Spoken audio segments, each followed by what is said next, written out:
झूठे हैं, झूठे, जो कि साल में 2 करोड़। दोस्तों मैं हूँ राजू चौहान। क्या मोदी जी से भिखारी के तरह हम लोग यही सुनने के लिए बैठे हुए कि एक बार और वोट दो और अनाज फ्री बंटवा देंगे? और आप देख रहे हैं अपना YouTube channel story by Raju. सवाल पूछना है, ज्ञान नहीं देना है। आप टिकट दे दीजिए ना, क्या आप बोल सकते हैं ना कि हमारे सांसद साहब के बारे में हम कुछ बोलेंगे ना जी। दोस्तों बिहार के युवाओं ने हल्ला बोल दिया। बिहार के छपरा में अंजना ओम कश्यप डिबेट कर रही थी। नए युवाओं से सवाल लेने के लिए अंजना ओम कश्यप आगे बढ़ती हैं तो बिहार के युवाओं ने गोदी मीडिया एंकर अंजना ओम कश्यप की धज्जियां उड़ा देती हैं, एकदम बोलती बंद कर देती है वहां की जनता। अंजना ओम कश्यप जो स्टूडियो में बैठकर डिबेट करती हैं, हर टाइम दूसरे मुद्दों पर सवाल करती हैं, दूसरे मुद्दों पर डिबेट करती हैं और मूल मुद्दों को हमेशा ही छिपाती रहती है। बिहार के युवाओं ने अपने मुद्दों को उठाया, यानी कि जैसे बेरोजगारी, शिक्षा, महंगाई और नौकरियों को लेकर तरह तरह के सवाल किए, जिससे अंजना ओम कश्यप बिल्कुल घबरा गई, एकदम चुप हो गई। और साथ ही साथ बिहार के युवाओं ने वहां पर बीजेपी के प्रवक्ता यानी कि सांसद की अच्छी तरह से क्लास लगा दी और बिहार के युवाओं को नौकरी, शिक्षा और महंगाई को लेकर काफी नाराजगी देखी गई। आप लोग इस डिबेट को पूरा जरूर देखिएगा और अपनी राय कमेंट बॉक्स में जरूर बताइएगा। मैं बोलना चाहती हूँ कि जो कांग्रेस है राहुल गांधी, उनका एक मैनिफेस्टो देखिए और एक बीजेपी का मैनिफेस्टो देखिए, दोनों में बहुत डिफरेंट है। उनका ऐसे प्रधानमंत्री झूठे हैं, झूठे, जो कि साल में 2 करोड़ साल में 2 करोड़ नौकरी देने का वादा किए और अभी भी नहीं दे रहे हैं। अगला सवाल है, इधर नौकरियों पर आपने प्रश्न किया है, अब एक सवाल है, इस पर आप जवाब। मैडम, यहाँ सबसे बड़ा मुद्दा युवा का रोजगार का है। 10 साल से स्थानीय सांसद यहाँ पर रह चुका है, एक भी प्रमाण दिखा दे कि युवाओं के रोजगार के लिए इन्होंने कुछ काम किया हो। बगल में जेपी यूनिवर्सिटी है, बगल में जेपी। आराम से। नौकरी और एयरपोर्ट, जबकि वो नागरिक उड्डयन मंत्री रहे, क्यों नहीं? जवाब दीजिए।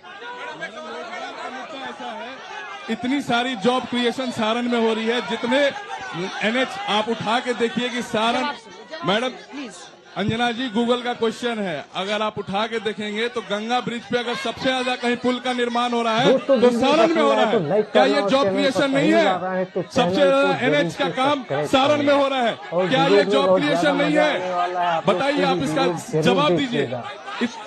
जब यहाँ पे इतनी सारी परियोजनाएं चल रही है। मत लड़िए, आपस में मत लड़िए, आपस में मत लड़िए, सुनिएगा कैसे आप लोग जवाब, इतना लड़िएगा। जब इतनी सारी नेशनल हाईवेज बन रही हैं, हाँ, रोजगार पे सवाल, बिल्कुल वही मैं जवाब दे रहा हूँ। तो क्या वो जॉब क्रिएशन का तो मुद्दा है? जब गंगा ब्रिजेज पे आज 6 से ज्यादा पुलों का निर्माण हो रहा है तो वो भी जॉब क्रिएट कर रही है। ये सारे विकास कार्य जितने चल रहे हैं वो जॉब क्रिएट ही कर रहे हैं। अब 2-3 सवाल लूंगी, एक लाइन का सवाल, लंबा नहीं,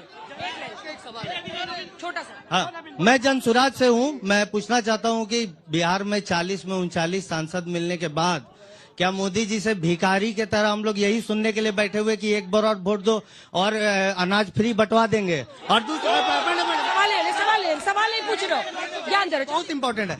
और रूढ़ी जी फ्लाइट पे उड़ते हैं, आज ही गर्मी में देखिए जनरल डब्बा में कैसे लोग जा रहे हैं, बेहोश हो जा रहे हैं इस गर्मी में। थोड़ा भी इलाज है मैडम। छोटा सवाल, एक लाइन का। हमारा तो बीजेपी का प्रधानमंत्री का तय है, लेकिन जो एनडी गठबंधन का है उनका नेता कौन है? तो दोनों का जवाब। हमारा तो तय है कि माननीय मोदी जी चुन के आएंगे और प्रधानमंत्री बनेंगे तीसरी बार। इंडिया गठबंधन का तो अभी कौन पीएम उम्मीदवार है, पहले ये अपने घर में यही तय कर ले कि कौन बनने जा रहा है। 38 विधायक पिछली बार दिया था ना यहाँ से, बिल्कुल। उस सांसद, माफ कीजिएगा, बिल्कुल, उसका सवाल था कि इतने सांसद देने के बावजूद बिहार को क्या हासिल हुआ इस एनडीए सरकार से?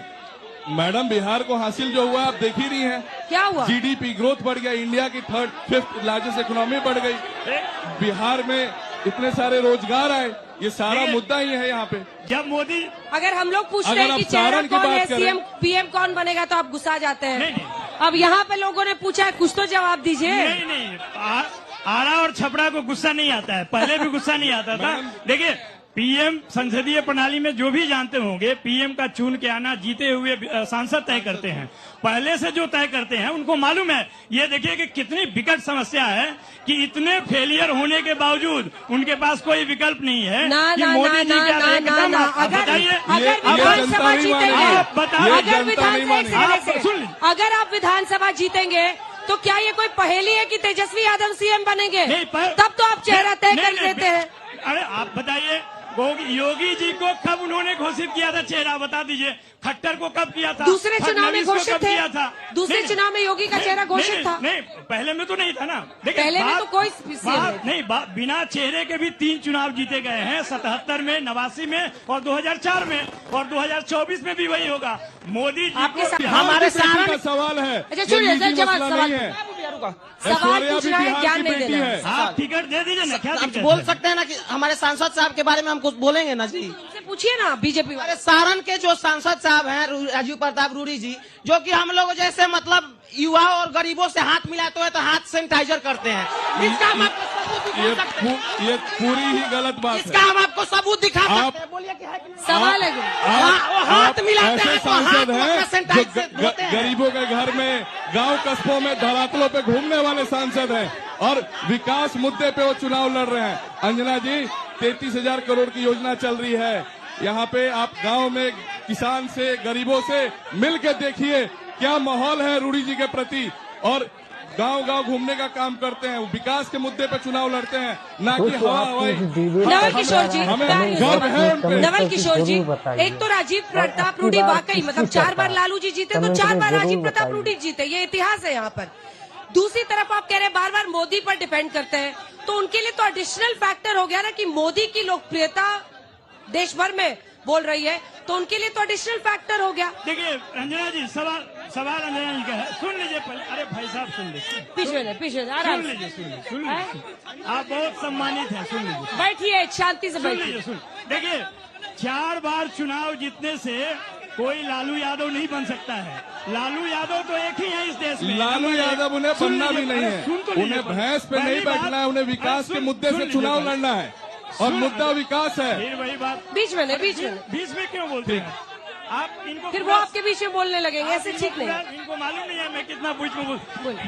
दूसरी महत्वपूर्ण बात, लालू जी ने इस देश में कुछ उदाहरण तय किए हैं। पहली बात, जो उन्होंने स्टैंड लिए हैं और जो बात कही है, इस बिहार की जनता नहीं भूली है कि मैं सीनातान मुख्यमंत्री हूं, घुटने टेक नहीं हूं, जैसा कि आजकल देखा जा रहा है।